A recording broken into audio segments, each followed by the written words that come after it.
Hello friends, welcome back to my channel. বন্ধুরা, আজকে আমি আরও একটি নতুন রেসিপি আপনাদের সঙ্গে শেয়ার করব বলে চলে এসেছি। আমি বাজার থেকে কাঁচা পেঁপে কিনে নিয়ে এসেছিলাম যে শুক্তো রান্না করব বলে, কিন্তু দুদিন বাদে পেঁপেটা কেটে দেখি পেঁপেটা একদম পেকে গেছে। আবার পেঁপেটা মুখে দিয়ে দেখি একদম মিষ্টি নয়, একদম পাংশে। তাই আমি চিন্তা করে নিলাম যে এই পেঁপেটা না ফেলে আমি এই পেঁপেটা দিয়ে একটা নতুন রেসিপি তৈরি করে ফেলি। আর অমনি আমি একটা নিয়ে নিলাম ব্লেন্ডার। আর এই ব্লেন্ডারের মধ্যে আমি কাটা পাকা পেঁপেগুলিকে আমি একে একে সবগুলি ব্লেন্ডারের মধ্যে দিয়ে দিলাম।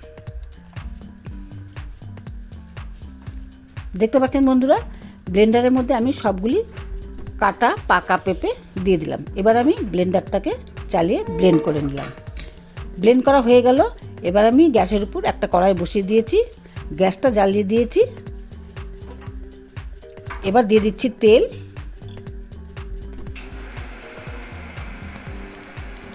তেল দিয়ে দিলাম,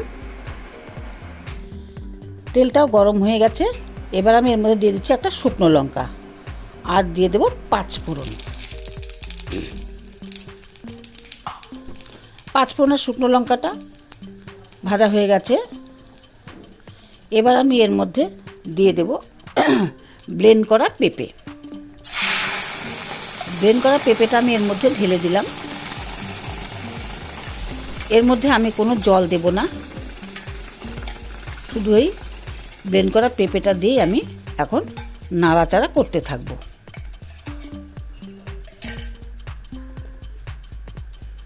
আর বারবার নাড়াচাড়া না করলে এটা ফুটে ফুটে চারিদিকে ছড়িয়ে যাবে, তাই আমি বারবার করে আস্তে আস্তে আস্তে আস্তে নেড়ে দেব। আস্তে আস্তে নেড়ে নেড়ে নেড়ে নেড়ে আমি এটাকে বেশি ফুটে ফুটে ছিটতে দেব না, না হলে চতুর্দিক ছিটে ছিটে ছড়িয়ে যাবে। তাই আমি আস্তে আস্তে বারবার নেড়ে চেড়ে গ্যাসের ফ্লেমটা একটু কমিয়ে দিয়েছি। গ্যাসের ফ্লেমটা কমিয়ে দিয়েই এটাকে নাড়তে হবে। গ্যাসের ফ্লেমটা যদি আমি বাড়িয়ে দিই তাহলে এটা খুব ছিটে ছিটে চতুর্দিকে ছড়িয়ে যাবে। এবার আমি এর মধ্যে দিয়ে দেব স্বাদ মতো লবণ। দিয়ে দিলাম আমি স্বাদ মতো লবণ। আর আমি দেব একটু হলুদ গুঁড়ো, আর দেব একটু লঙ্কার গুঁড়ো।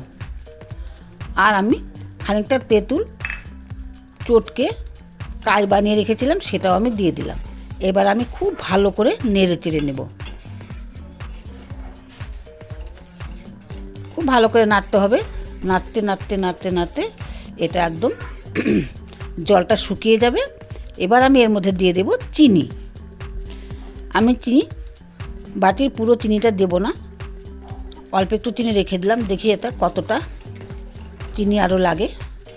আমি এবার আবার ভালো করে নাড়তে থাকবো। নাড়তে নাড়তে নাড়তে নাড়তে এটা যখন বেশ আঠালো ভাব হয়ে আসবে তখন আমি বাকি চিনিটুকু দিয়ে দিলাম। এবার আমি ভালো করে নেড়ে চেড়ে নেব।